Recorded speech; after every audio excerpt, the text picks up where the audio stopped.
Hello friends, in this video, I will tell you step by step how you can translate the text written on top of any image to another language.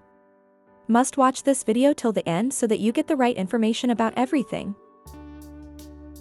First of all, you have to download Google Translator app from Play Store and then you have to open it. After opening, you have to click on the camera icon in the right bottom. Now here you have to select the image on which you want to translate the written language. Now here you have to click on the top language and here you have to select the language which you want to translate its words.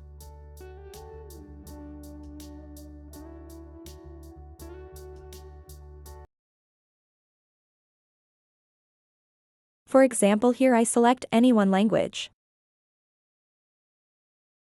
Now here you can see all the text language written above this image has been changed.